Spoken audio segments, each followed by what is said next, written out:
مضبوط ادارے یا مضبوط حکمران، یا اسے کہہ لیں آپ لیڈر۔ آج سے چند دن پہلے آپ لوگوں نے دیکھا ہوگا ٹرکی کے انتخابات جو ری رن میں چلے گئے۔ پہلے الیکشن راؤنڈ میں 49.5% سے تھوڑا سا اوپر طیب اردوغان کے ووٹ تھے، اور اس کے جو اپوننٹ تھا اس کے کوئی 42-43%، اور اس سے نیچے جو امیدوار تھا اس کے کوئی 5% کے قریب ووٹ تھے۔ عام کوئی ملک ہوتا تو یہ 0.5 کا فرق بڑے آسانی سے نکالا جا سکتا تھا، اور بہت سارے ملکوں میں بڑے آرام سے یہ والا فرق نکال دیتے ہیں۔ طیب اردوغان بھی چاہتا تو شاید یہ کام بڑی آسانی سے کر سکتا تھا، لیکن اس نے نہیں کیا، یا اس ملک کے اداروں نے اس کو نہیں کرنے دیا۔ صرف 0.5% کی وجہ سے الیکشن دوبارہ ہوئے ٹرکی میں۔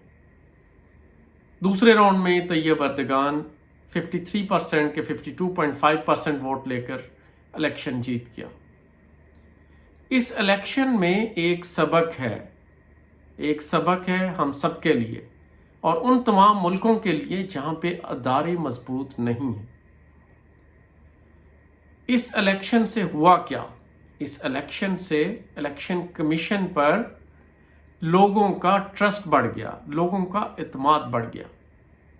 اور اگر پہلے ہی راؤنڈ میں اور اپوزیشن نے پھر کچھ نہیں بولا، خاموشی سے ان نتائج کو تسلیم کیا، اس لیے ان نتائج کو تسلیم کیا کہ ان کا ٹرسٹ ہے اپنے اداروں کے اوپر۔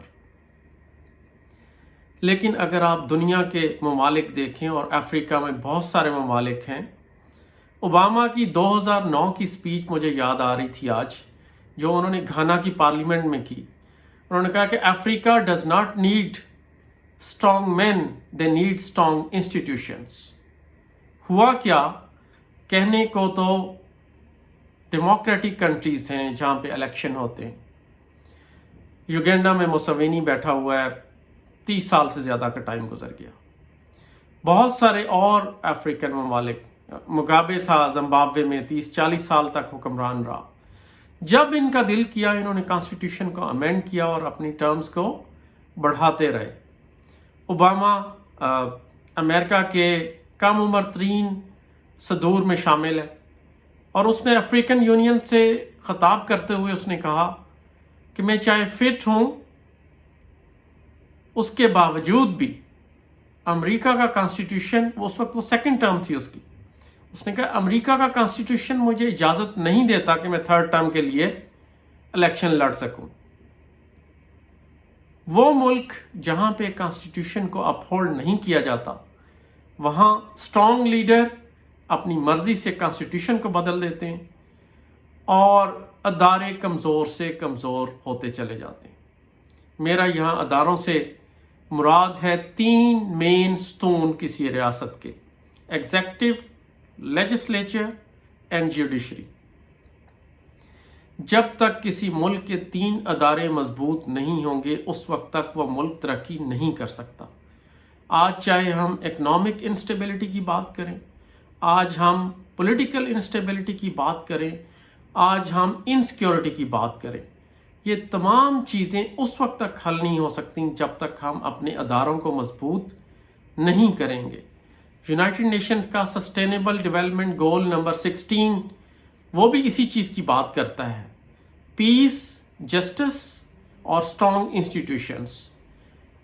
پوری دنیا میں وہی ممالک ترقی کر رہے ہیں جن کے اندر امن ہے، وہاں پہ عدل ہے، اور ان کے ادارے مضبوط ہیں۔ اگر یہ 3 چیزیں کسی ملک کے اندر نہیں ہے تو اس کو کیا فیس کرنا پڑ رہا ہے؟ وہاں کوئی انویسٹمنٹ نہیں آتی، اس کے اپنے لوگ بھی اعتماد نہیں کرتے۔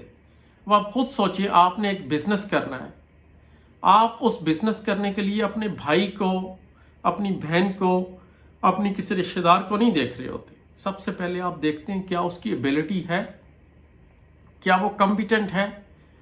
دوسرے نمبر پر آپ دیکھتے ہیں کہ کیا وہ آنیسٹ ہے، اس کی انٹیگریٹی ہے۔ جب یہ 2 چیزیں آ جائیں تو تیسرے نمبر پہ آپ دیکھتے ہیں کہ اس کا ٹریک ریکارڈ کیا ہے۔ کیا یہ بندہ پاسٹ میں کسی کے ساتھ دھوکہ تو نہیں کر چکا؟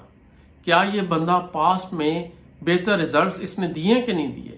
یہ 3 چیزیں کسی شخص کے اوپر آپ کا اعتماد بحال کرتی ہیں. اسی طرح اگر آج آپ دیکھیں کہ ایکسپیٹریٹس کا پاکستان میں ریمیٹنس ڈیکریز ہو گیا. ریمیٹنس کیوں ڈیکریز ہوا؟ کیونکہ ٹرسٹ لیول آپ کا کم ہوتا گیا. اگر ہمارے انسٹیٹیوشنز اپ ہولڈ کریں گے جسٹس کو، ہمارے انسٹیٹیوشنز فیصلے کریں گے جو کہ ان کو کرنے چاہیے ارسپیکٹو کے سامنے کون ہے. جب میں کہتا ہوں اسٹرانگ لیڈرز کی ضرورت نہیں ہے تو میرا ہرگز یہ مطلب نہیں ہے کہ we don't need dynamic leaders. ہمیں مضبوط لیڈرز کی بھی ضرورت ہے، لیکن ایسے لیڈرز کی جن کا کانشیس، جسے کہتے ہیں اردو میں ضمیر، جن کا ضمیر جاگتا ہو، جو کرپشن کے اندر نہ گھسے ہوئے ہوں، جن کی کرپشن کی داستانیں عروج پر نہ ہوں، جو قوانین کو اپنے ذاتی مفاد کے لیے تبدیل نہ کریں. ایسے لیڈرز کی ہمیں ضرورت ہے. لیکن ان ساری چیزوں کو کون اپ ہولڈ کرے گا؟ ان ساری چیزوں کو مضبوط ادارے اپ ہولڈ کریں گے.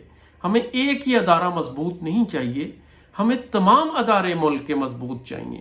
اگر کوئی فارن انویسٹر ہے، اگر اس کو یہ شورٹی مل جائے کہ اس کی انویسٹمنٹ سیکیور ہوگی، خدا نخواستہ اس کے ساتھ کوئی مسئلہ ہوگا، تو ہمارے ملک کی عدالتیں وہ اس کو انصاف دے سکیں گی. وہ آزاد ہیں.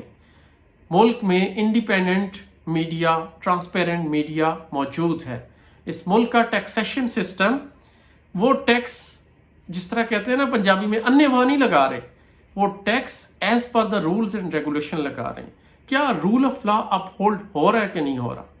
تو یہ وہ تمام چیزیں ہیں جو آپ کو چاہیے.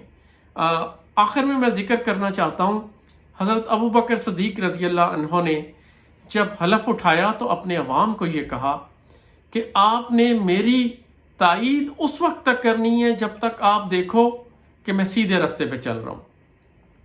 اس کے بعد حضرت عمر کا دور آیا.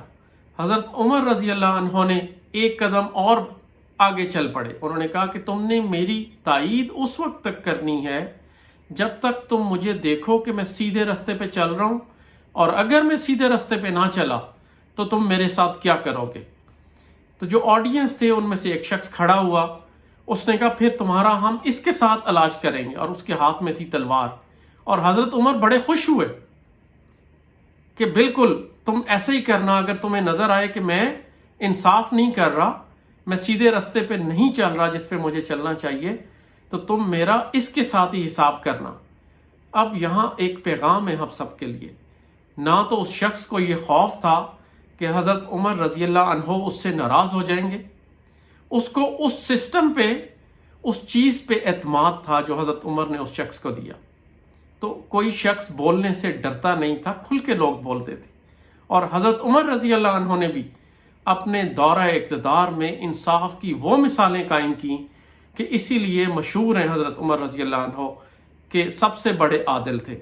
تو میں حضرت عمر رضی اللہ عنہ پہ 3 لیکچرز کر رہا ہوں آنے والے دنوں میں، پارٹ 1، پارٹ 2 اور پارٹ 3، ان کے سنہری دور کے اوپر. آپ سب اپنا خیال رکھیے گا، انشاءاللہ دوبارہ ملیں گے. اللہ حافظ.